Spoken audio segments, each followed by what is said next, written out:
আসসালামু আলাইকুম। আজকে বিটলের খাবার নিয়ে কিছু কথা বলবো আর খাবার দেওয়াটা দেখাবো। এটা হচ্ছে পেঁপে। আমি এটা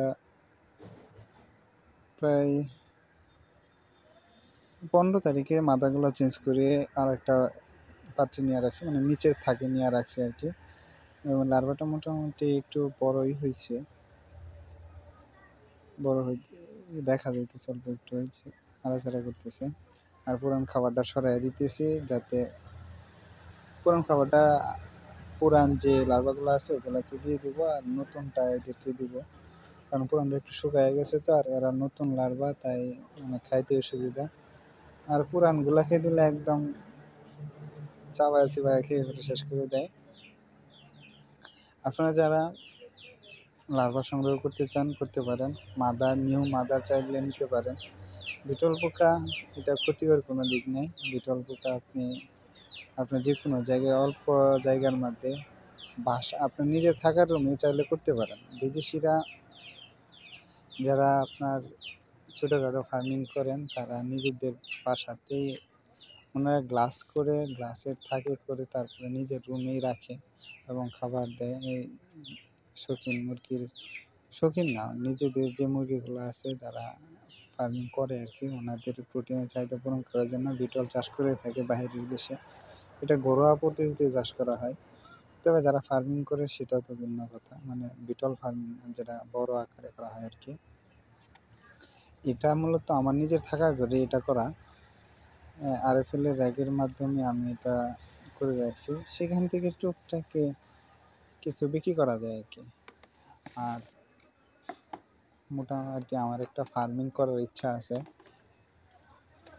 যদি ফার্মটা শুরু করি তাহলে আর কি বড় করে করার চিন্তা ভাবনা আছে। তখন ইনশাল্লাহ আরও বড় করব, বড় করে নিজের মুরগির যে প্রোটিনের চাহিদাটা আছে সেটা পূরণ করার চেষ্টা করব।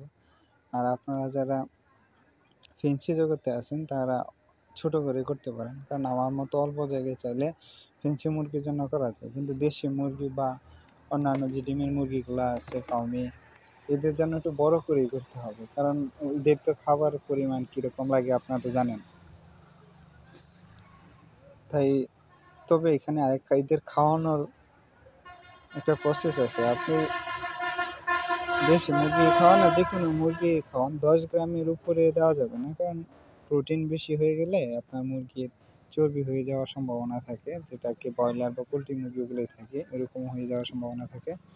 তাই আপনারা যে কোনো মুরগিকে বা আপনার যে কোনো শৌখিন প্রাণীকে নির্দিষ্ট পরিমাণে দেওয়ার চেষ্টা করবেন, সেটা অবশ্যই জেনে শুনে তারপরে দিবেন।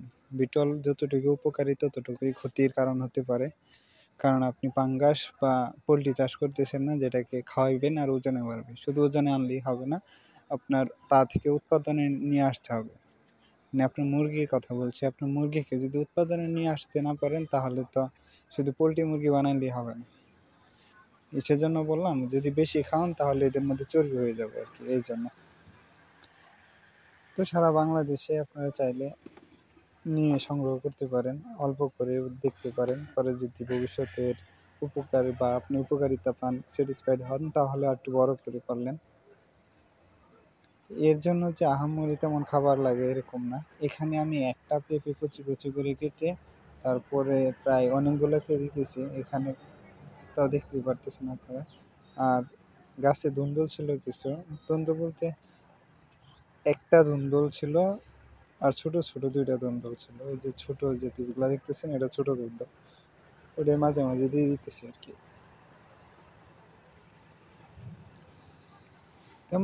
তেমন কোনো খরচ নাই। তবে সেটা বলতে পারেন যে ভাই আপনারা তো 2,000 টাকা 3,000 টাকা কেজি বিক্রি করেন।